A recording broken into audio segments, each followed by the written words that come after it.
హల్లెలూయా. ఆయన మాట విని దాని ప్రకారము జీవించు ప్రతి నరుడు కూడా ఎక్కడ ఉంటాడంట?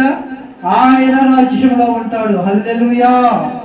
ఎందుకు ఈ మాటను పదే పదే చెప్తున్నాను అంటే గనక ప్రతి నరుడు కూడా వినాల్సింది ఎవరి మాట అంటే గనక ఎవరి మాట వినాలి? ప్రతి నరుడు అంటే గనక దేవుని మాట వినాలి. ఎందుకు దేవుని మాట వినాలి అంటే గనక కేవలము దేవుడు మాత్రమే నీ పాపముల నుంచి విడిపించగలడు. హల్లెలూయా.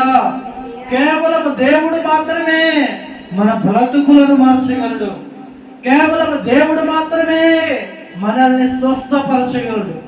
కేవలం దేవుడు మాత్రమే మన చెడ్డ త్రోవలను మన నుంచి తీసివేసి మంచి త్రోవలను నడిపించగలిగిన వాడు కేవలం దేవుడు మాత్రమే. అందుకే మనం ఏం చేయాలంటే దేవుని మాటను జాగ్రత్త కలిగి వినాలి. హల్లెలూయా. కాబట్టి ఇప్పుడు దేవుడు మనతో మాట్లాడడానికి సిద్ధంగా ఉన్నాడు కాబట్టి మనందరం అక్కడ ఆయన మాట వినడానికి సిద్ధంగా ఉండాలి. హల్లెలూయా. ఆయన సిద్ధంగా ఉన్నాడు కాబట్టి మనం ఎలా ఉండాలి? సిద్ధపడి ఉండాలి. మనము సిద్ధపాటు లేకుండా దేవుడు మాట్లాడిన మాట మనం సిద్ధపడి లేకపోతే ఆ మాట మన చెవులకి అగోచరము. అది మనం ఒకవేళ మన చెవులు పడ్డసరి మనం వెళ్ళలేదనుకోండి, దాని మీద దృష్టి పెట్టలేదనుకోండి, అప్పుడు ఏమవుతుందంట? అది వ్యర్థమైపోద్ది. కానీ దేవుడి మాట వ్యర్థమైపోదు. ఆ మాట వినని మన బ్రతుకు వ్యర్థమైపోద్ది. హల్లెలూయా. దేవునికి స్తోత్రం. అయితే ఇక సమయం ముందుకు పోనిద్దాం. దేవునికి అనేకమైనటువంటి గుణ లక్షణాలు ఉన్నాయి. ఏమున్నాయి? గుణ లక్షణాలు ఉన్నాయి. ఆ గుణ లక్షణాల్లోనే చాలా లక్షణాలు ఏమిటి అంటే ప్రేమించడం ఒకటి. అవునంటారు కదంటారా? ప్రేమించడం ఆయన గుణమే కదా. ప్రేమించడం ఒకటి, క్షమించడం ఒకటి, ఆదరించడం ఒకటి. ఇంకేమన్నా చెప్పండి మీకు తెలుసు. స్వస్థపరచడం ఒకటి. ఇంకేమున్నాయి గుణ లక్షణాలు? కృప చూపించడం ఒకటి, దయ చూపించడం ఒకటి, కరుణ చూపించడం ఒకటి. ఇవన్నీ కూడా ఆయన గుణ లక్షణాలు.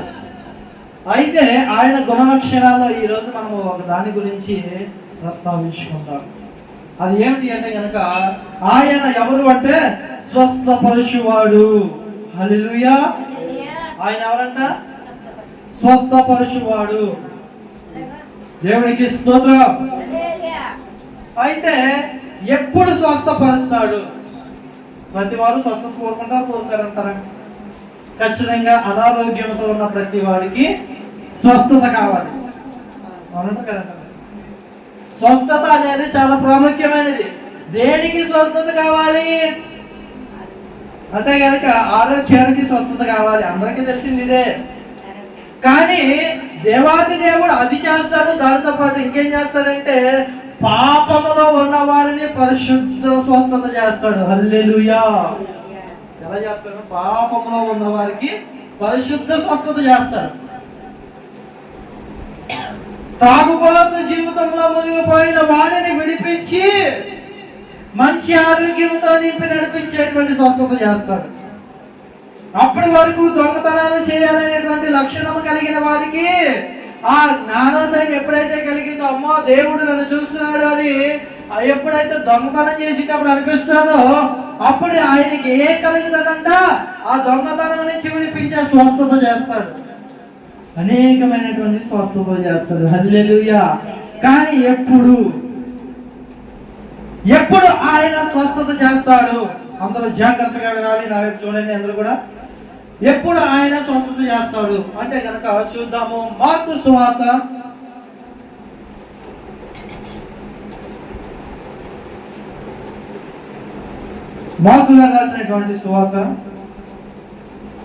5వ అధ్యాయము నూతన నిబంధన నుంచి మార్కు సువార్త, నూతన నిబంధన నుంచి కొత్త నిబంధన నుంచి మార్కు సువార్త 5వ అధ్యాయము 34వ వచనం చదువుకుందాం.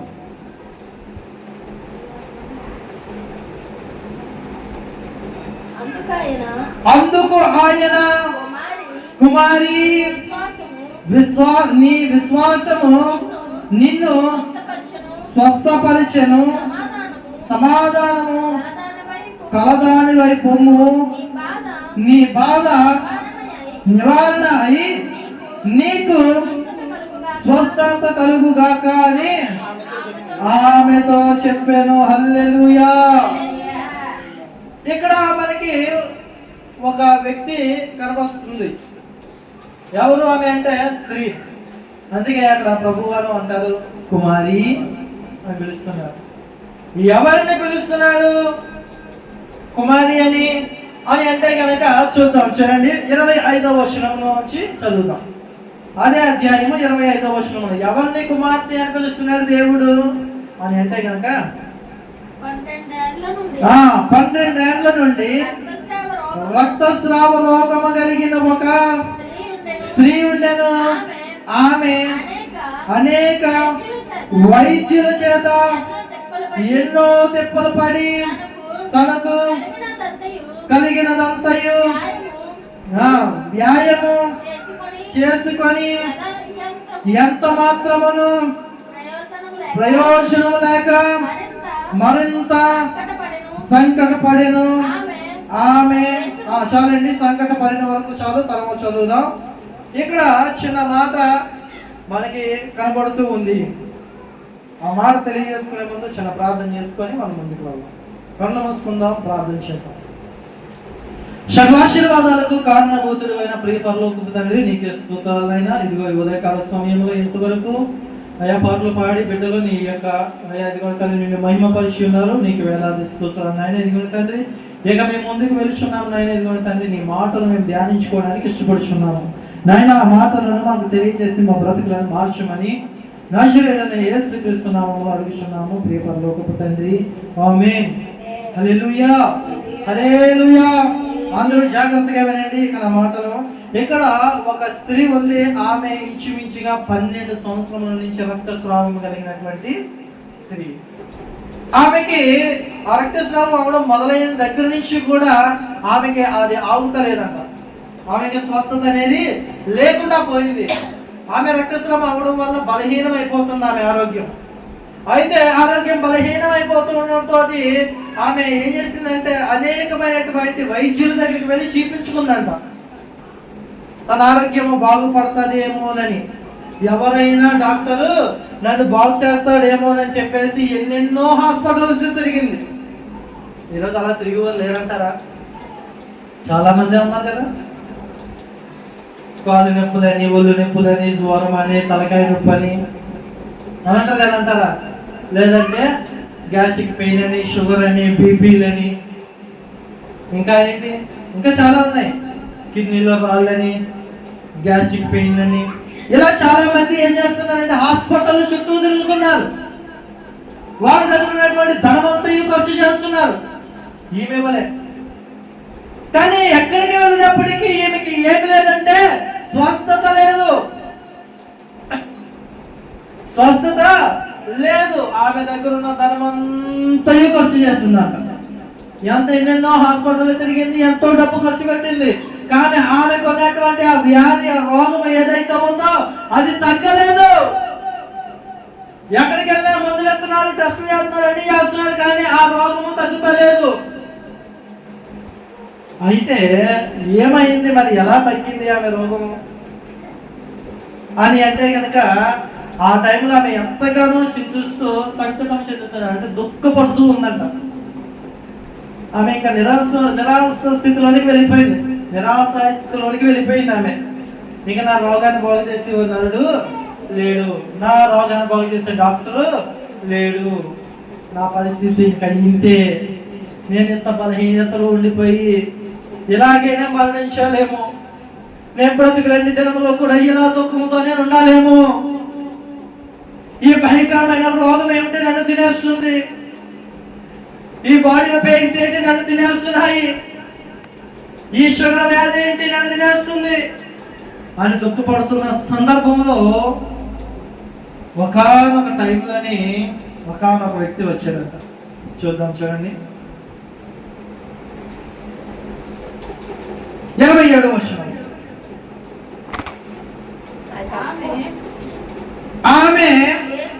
యేసును గురించి విని దేవునికి స్తోత్రం.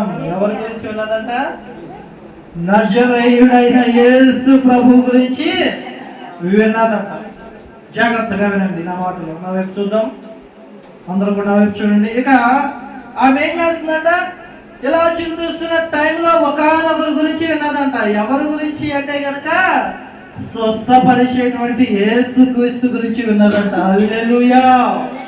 అంతే, విన్న మరుక్షణం ఆమె ఏం చేస్తుందో చూడండి. ఆమె మనసులో అనుకుంటుందంట, యేసు క్రీస్తు ప్రభు వారి గురించి అనుకుంటుందంట. ఏమని అనుకుంటుంది అని అంటే కనుక చూద్దాం, చూడండి. అదే అధ్యాయం చదువుదాం. నేను ఆయన వస్త్రములు మాత్రము ముట్టిన బాగుపడుతుంది అనుకొని జన సమూహములో ఆయన వెనుకకు వచ్చి ఆయన వస్త్రము ముట్టెను. హల్లెలూయా.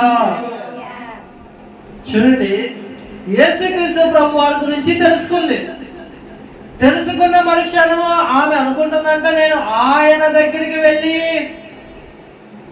ఆయన వస్త్రపు చెంగును తాకితే చాలు, నేను స్వస్థపరచబడతానేమో అని చిన్న విశ్వాసం ఆమె ఉంచిందంట. అంతే, ఏం చేసిందంట? చిన్న విశ్వాసాన్ని ఉంచిందంట. ఈ కాలంలోనే యేసుక్రీస్తు ప్రభు వారిని చాలా మంది నమ్మరు. కానీ ఈ లోకంలోనికి వచ్చినటువంటి దేవాది దేవుడు ఎవరైనా ఉన్నారు అంటే ఆయన యేసుక్రీస్తు ప్రభు వారు మాత్రమే. ఈ లోకంలోనికి వచ్చిన వారు అనేక మంది గురువులు ఉన్నారు, మత పెద్దలు ఉన్నారు, ఇంకా స్వామీజీలు ఉన్నారు, ఇంకా అఘోరాలు ఉన్నారు. కానీ వీళ్ళందరిలోనూ పరిశుద్ధుడైన వాడు ఎవరైనా ఉన్నారు అంటే ఆయన నజరేయుడైన యేసు ఒక్కడే. హల్లెలూయా. అయితే ఆ పరిశుద్ధుడు అయినటువంటి ఆ దేవుడి గురించి తెలుసుకొని, ఆ వ్యక్తి గురించి తెలుసుకొని ఆయన దగ్గరికి వెళ్ళి ఆయన నేను ఏమి అడగక్కర్లేదు, జస్ట్ నేను నమ్మి ఆయన వస్త్రపు చెంగు ముట్టుకుంటే చాలు, నేను స్వస్థపడతానేమోనని అనుకున్నదంట. హల్లెలూయా. ఇది అబద్ధం కాదు, ఇది నిజముగా జరిగినటువంటి ఒక నిజ సంఘటన. 2000 సంవత్సరాల క్రితం జరిగింది ఇది. 2000 కాదు, 1970 సంవత్సరాల క్రితం జరిగినటువంటి ఒక హిస్టరీ, చరిత్ర ఇది. అయితే ఆమె ఏం చేసింది? వెంటనే లేచి, చూడండి 29వ వచనం, వెంటనే ఆమె రక్తధార కట్టెను గనుక తన శరీరంలోని ఆ బాధ నివారణమైందని గ్రహించుకొనెను. హల్లెలూయా. వెంటనే లేచి ఏం చేసింది? వెళ్ళింది, ఆ యొక్క ప్రభు చెంగును తాకింది. తాకిన మరుక్షణం ఏమైంది అంటే కనుక ఆమె రక్తస్రావం ఆగిపోయింది. అంతే, ఇంకా ఆమె ఏమైందంట? స్వస్థపరచబడ్డది. హల్లెలూయా. ఇక్కడ మనం చూడాల్సినటువంటి విషయం ఏమిటి అంటే కనుక ఆమె విశ్వసించింది. ఎంతో మంది దేవుళ్ళు నమ్ముతున్నానే, ఎంతో మంది డాక్టర్లు నమ్ముతున్నానే, వీళ్ళెవ్వరూ నన్ను స్వస్థపరచలేదే, నా నొప్పులు, నా బాధ, నా వ్యాధి నా బాడీలో అలాగే ఉండిపోయిందే, అయితే నేను ఒక్కసారి యేసుని విశ్వసిస్తాను అన్నది. యేసు ప్రభువుని నమ్ముకుంటాను అన్నది. యేసు ప్రభు దగ్గరికి వెళ్ళి ఆయన చెంగును తాకుతాను అన్నది. ఆయన మందిరం దగ్గరికి నేను వెళ్తాను అని ఆమె అన్నది. అనగానే ఈసారి ఆమెలో ఉన్నటువంటి ఏదైతే బలహీనత ఉందో అది అంతా కూడా ఏమైంది? ఒక్కసారిగా పోయింది. హల్లెలూయా. నిజముగా ఆయన వస్త్రపు చెంగు తాకిందంటే, కానీ ఎలా తాకింది అంటే కనుక అపనమ్మకంతో తాకలేదు. మరి ఎలా తాకిందంటే నమ్మింది. ఆమె ఎలా నమ్మిందంటే హృదయపూర్వకంగా నమ్మింది. నాకున్న బాధలన్నీ కూడా ఆయన వస్త్రపు చెంగు తాకితే చాలు పోతాయని ఆమె నమ్మింది. వెంటనే స్వస్థపరచబడింది. హల్లెలూయా. అందుకే ఆయనకున్నటువంటి గుణ లక్షణాలలో ఒకటి ఏమిటి అంటే కనుక స్వస్థపరిచే దేవుడు. వెంటనే స్వస్థపరచబడ్డారంట. ఆ తర్వాత చూద్దాం, చూడండి. వెంటనే యేసు తనలో నుండి ప్రభావం బయలు వెళ్ళిందని తనలో తాను గ్రహించి జన సమూహము వైపు తిరిగి ఆ వస్త్రము ముట్టినది ఎవరని అడుగగా, అయితే యేసుక్రీస్తు ప్రభు వారికి తెలుసు ఎవరు స్వస్థపరచబడ్డారు, ఆమె వస్త్రాన్ని తాకి ఎవరు స్వస్థపరచబడ్డారు అనే విషయము ఆయనకి తెలుసు. తెలియకుండా ఉంటుందా? దేవుడికి ఏ విషయమైనా తెలియకుండా ఉంటుందా? తెలుసు. అయితే ఆమె నిజముగా నేను యేసు వస్త్రము తాకడం వల్లే స్వస్థపరచబడ్డాను అని బహిరంగముగా సాక్ష్యం చెప్తాదా చెప్పదా అని చెప్పేసి ఏం చేశాడంట, తిరిగి ప్రశ్న వేశాడంట, ఎవరు నా వస్త్రాన్ని తాకింది అని అడగగానే శిష్యులు అంటున్నారంట, అయ్యో ప్రభువా, ఇక్కడ చాలా మంది జనాలు వచ్చి మీద పడుతున్నారు కదా, చూడండి కింద చూద్దాం. శిష్యులు అంటారు 31వ వచనం, ఆయన శిష్యులు అంటున్నారు, ఏమని అంటున్నారంట, జన సమూహము నీ మీద పడుచుండుట చూచుచున్నావే. అంటే అప్పటికే చాలా మంది ప్రభు మీద ఎవరు పడుతున్నారు? జనాలు పడుతున్నారు. ఇదిగో దేవుడు ఈయనంట, దేవుడి కుమారుడు ఈయనంట, నజరేయుడైన యేసు ఈయనంట అని చెప్పేసి అంటున్నారు, అవునా కదా? కానీ వాళ్ళ ఎవరికైనా స్వస్థత జరిగిందా? లేదు. ఈయనంట అని చెప్పేసి చూస్తున్నారే కానీ ఆయన ముట్టుకుంటే, ఆయన దగ్గరికి వస్తే స్వస్థత కలుగుతుందని ఎవరు కూడా అనుకోలేదు. కానీ ఈ స్త్రీ అనుకున్నది, ఆయన దగ్గరికి వెళ్తే స్వస్థత కలుగుతుంది అని ఆమె అనుకున్నది. అంతే చాలు. ఇక ఎవరికి లేని స్వస్థత ఎవరికి వచ్చిందంట? ఆమెకు వచ్చింది. హల్లెలూయా. నిజంగా నమ్మాలండి యేసుక్రీస్తు ప్రభువుని. యేసుక్రీస్తు ప్రభు పరిశుద్ధుడని నమ్మాలి. ఆయన ఈ లోకంలోనికి వచ్చాడని నమ్మాలి. ఈ లోకంలో నా పాపములను కడిగి వేయడానికి ఆయన శిలువ యాగం చేశాడని నమ్మాలి. ఆ శిలువ యాగము ద్వారా చేసినటువంటి, ఆ ప్రాణ యాగము ద్వారా చేసినటువంటి ఆ రక్త ధార ద్వారా మన పాపములు కడగవేయబడుతున్నాయని మనం నమ్మాలి. హల్లెలూయా. అలా నమ్మితేనే మనకి స్వస్థత. దేవునికి స్తోత్రం కలుగును గాక. ఎలా మొట్టమొదటి స్త్రీ స్వస్థత పొందిందట చూద్దాము. ఆ తర్వాత ఆ స్త్రీ స్వస్థ పొందిన తర్వాత ఆయన ప్రభు యేసుక్రీస్తు ప్రభు స్త్రీతో ఏమంటున్నాడంటే 34వ వచనం ఇప్పుడు చదువుదాం. ఆమె వాస్తవానికి అయితే ఒప్పుకుంది. 33వ వచనంలో మనం చూద్దాం. చూడండి, అప్పుడు ఆ స్త్రీ తనకు జరిగినది ఎరిగి భయపడి వణుకుచూ వచ్చి ఆయన ఎదుట సాగిలపడి తన సంగతి అంతయు ఆయనతో చెప్పాను. హల్లెలూయా. చెప్పిందంట, ప్రభువా నీవే నన్ను స్వస్థపరిచావు, నీ వస్త్రము ముట్టడం ద్వారానే నాకు స్వస్థత కలిగింది. ఈ రోజు అనేక మంది దేవుడి మేలుల చేత నింపబడి దేవునికి సాక్ష్యము చెప్పకుండా ఉండేటువంటి జనాంగం అనేక మంది ఉన్నారు. అలా ఉన్న వారికి ఈరోజు హెచ్చరిక, ఇదిగో దేవుడు ఏదైనా నీకు కార్యం చేస్తున్నప్పుడు దాన్ని నువ్వు బహిరంగంగా పంచుకోగలిగితే ఆయన ఏం చేస్తాడో నేను లాస్ట్లో చెప్తాను. అంతవరకు ఇది చదువుకున్నాం. చూడండి, వెంటనే ఆమె ఏం చేసిందంట, భయపడి కొంచెం వణుకుతూ వచ్చి, అవునయ్యా నీ వస్త్రం తాకడం వల్లనే నేను స్వస్థత పొందానయ్యా అని చెప్పేసి సాక్ష్యం చెప్పిందట. వెంటనే యేసుక్రీస్తు ప్రభువు అన్నారు. ఏమన్నారో చూద్దాం. చూడండి, 34వ వచనం. అందుకైన కుమారి నీ విశ్వాసము నిన్ను, హల్లెలూయా, ఏం చేసిందంట, నీవు నమ్మినటువంటి నీ విశ్వాసమే నిన్ను స్వస్థపరిచింది. ఇదిగో నీవు నమ్మినటువంటి నీ విశ్వాసమే నీకు గాయాన్ని కట్టేది. నువ్వు నమ్మితేనే నీవు అద్భుతాలు చూడగలవు. నీవు నమ్మితేనే నీ బలహీనతలు తొలగిపోతాయి. నీవు నమ్మితేనే నీ గర్భం తెరవబడుతుంది. నీవు నమ్మితేనే నీ ఆస్తి అంతస్తులు ఐశ్వర్యాలు పెరుగుతాయి. నీవు నమ్మితేనే నీకున్నటువంటి ప్రతి బలహీనత నీ నుంచి తీసివేయబడుతుంది. నమ్మిక మాత్రం ఉంచి చాలు, దేవుడు నిన్ను స్వస్థపరుస్తానంటున్నాడు. హల్లెలూయా. మొట్టమొదటిగా ఏంటంట, నమ్మాలి. నమ్మడం ద్వారా ఏం జరుగుతుంది అంటే స్వస్థత జరుగుతుంది. ఇక ఇది మొట్టమొదటిది, నమ్మిక ఇస్తే చాలు నీవు స్వస్థపరచబడతావు. నమ్మిక ఇచ్చితే చాలు నీ హృదయంలో ఉన్న ఆందోళనను దేవుడు తీసివేస్తాడు. హల్లెలూయా.